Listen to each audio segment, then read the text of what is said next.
हम डिस्कस कर रहे हैं HCV स्पेसिफिक हीट वाले चैप्टर का क्वेश्चन नंबर 30 एक्सरसाइजेज में। इस क्वेश्चन में ये दिया गया है कि एक एडियाबेटिक सिलिंड्रिकल ट्यूब है, उसको ये जो सेपरेटर है, ये भी एडियाबेटिक है, सेपरेटर पिस्टन दो इक्वल पार्ट्स में डिवाइड कर रहा है और पूरे का वॉल्यूम है V0। इधर एक गैस इंजेक्ट कर रखी है जिसका प्रेशर P1 है, टेम्परेचर T1 है, और इधर एक डिफरेंट प्रेशर पे गैस है P2 और डिफरेंट टेम्परेचर T2। सवाल में बोला है कि इसको इक्विलिब्रियम पे लेके आ गए, पिस्टन को स्लोली वहां तक लेके गए जहां उस पे नेट फोर्स जीरो हो जाए और फिर उसको छोड़ दिया गया। यानी कि यहां तो कुछ नॉन जीरो फोर्स था। सपोज P1 बड़ा है तो फोर्स उधर ज्यादा होगा, P1 है, P2 कम होगा, तो धीरे धीरे उधर गया। जिस वक्त इस पे नेट फोर्स जीरो हो गया, इसको छोड़ दिया गया है। सवाल में तीन बातें तो ये पूछ रखी हैं, इधर का वॉल्यूम क्या होगा फाइनली, इधर का वॉल्यूम क्या होगा, और एक फाइनल प्रेशर वो कॉमन होगा। वो कॉमन इसलिए होगा कि नेट फोर्स जीरो हो रखा है इस पे, ये निकालना। एक और जो पार्ट उसमें है, हीट सप्लाइड कितनी है। तो क्वेश्चन में दे रखा है कि ये पूरा एडियाबेटिक सिलिंड्रिकल ट्यूब है, तो हीट तो जाने की जगह ही नहीं है। इसका मतलब हीट सप्लाइड का तो डायरेक्ट आंसर है जीरो, उस पर तो कोई कंफ्यूजन ही नहीं है। अब मेरे पास ये तीन चीजें आती है, मैं सीधा लिखूं कि डेल्टा क्यू जो होगा this will be equal to zero. और ये आपके सवाल का बी पार्ट था, बी पार्ट कि डेल्टा क्यू तो जीरो होगा। अब बचा ए और सी पार्ट, उसमें तीन बातें पूछ रखी हैं। तो तीन अननोन है, तो मुझे इसका मतलब तीन इक्वेशंस बनानी होंगी। एक पहली इक्वेशन कंटेनर के साइज से बन रही है कि V1 plus V2 this will be equal to V0। अगर हम तीन इक्वेशन बना दें V1, V2 और P फाइनल में, तो हमारा फिजिक्स वाला काम खत्म हो जाएगा और हम फिर मैथमेटिकली उनको सोल्व करने की तरफ चलेंगे। तो V1 plus V2 is equal to V0, ये हमारा पहला पार्ट है।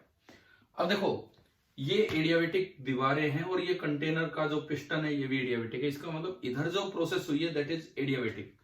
तो एडियाबेटिक इक्वेशन में P और B में जो रिलेशन होगा, लेफ्ट साइड जो रिलेशन होगा, initial pressure is P1, now initial volume is V0 by 2।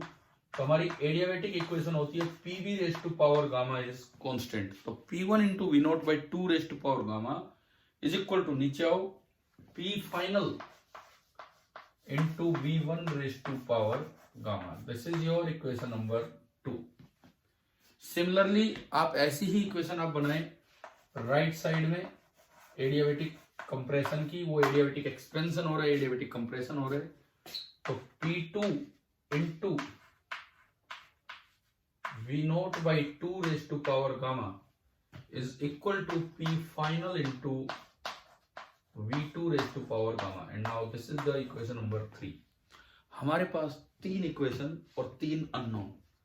यहां पे जाके ऑलमोस्ट हमारा कॉन्सेप्चुअल काम खत्म हो गया है।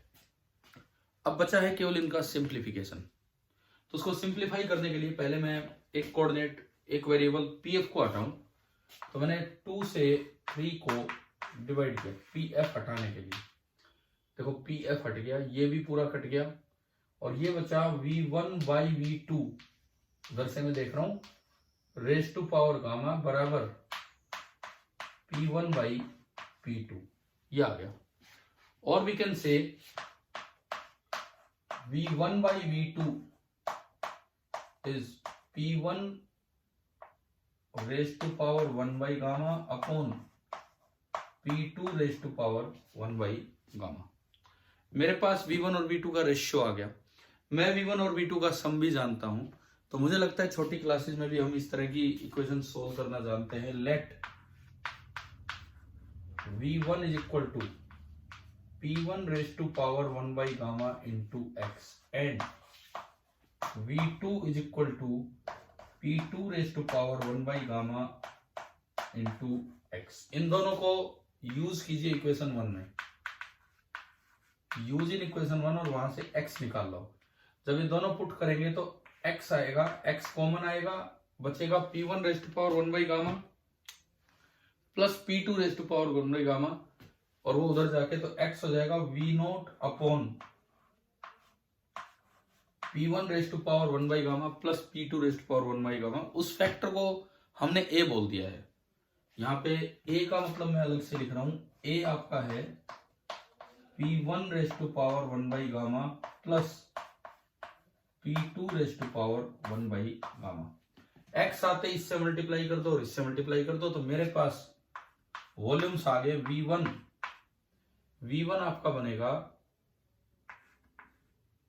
P1 raise to power 1 by gamma into X, and X is V0 by A, and V2 आपका बनेगा P2 raise to power 1 by gamma into X, and X is V0 by A। शायद अच्छी भी बुक में answers भी एक ही तरीके से ही दिए हूं, हाँ इसी तरह से दिया है, P1 raise to power 1 by gamma into V0 by A। वो इतना बड़ा फैक्टर इन्होंने A लेके रख लिया है। अब बचता है फाइनल प्रेशर। V1 V2 के आंसर्स आ चुके हैं, अब मुझे प्रेशर निकालना है। देखो फिजिक्स का काम यहीं तक पूरा हो चुका था, तो केवल सिंप्लीफिकेशन चल रहा है। मैं V1 ला चुका, मैं V2 ला चुका, तो प्रेशर लाना है तो किसी भी इक्वेशन में आप यूज कर सकते हो, आइदर इन इक्वेशन 2 और इन इक्वेशन 3। आप इनमें V1 की वैल्यू पुट कर दो चाहे V2 की। देखिए एक बार इधर ही देखते हैं हम, यहां से अगर मैं देखूं इक्वेशन 2 को मैं लेके चलता हूं, इक्वेशन नंबर 2। इक्वेशन 2 से जो P फाइनल बनेगा, P फाइनल जो मुझे नजर आ रहा है, P फाइनल इधर आएगा, तो P1 into V0 by 2V1 और पूरे की पावर हो जानी है गामा, V0 बाई 2V1 और पूरे की पावर गामा। अब अगर मैं V1 यहां रखूं इसके अंदर, तो P फाइनल हो गया P1 into V0 by 2 V1 is P1 raise to power 1 by gamma, P1 raise to power 1 by gamma into V0, और A गया ऊपर और पूरे की पावर है गामा।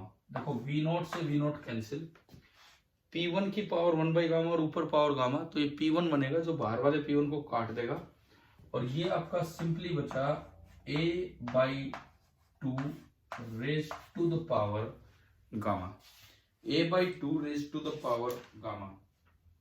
और ये बुक में इसी तरह से आंसर दिया है A की टर्म्स में, उससे थोड़ा लिखना छोटा हो गया, where A is this much, इस क्वांटिटी को हम A बोल रहे हैं। तो ये जो सवाल था इसमें 3 अननोन्स की बात की गई, उसके लिए मैंने 3 इक्वेशन सुनाई। एक बीच का पार्ट था आसान पार्ट कि हीट सप्लाइड, क्योंकि एडियाबेटिक है तो कुछ है ही। ओके।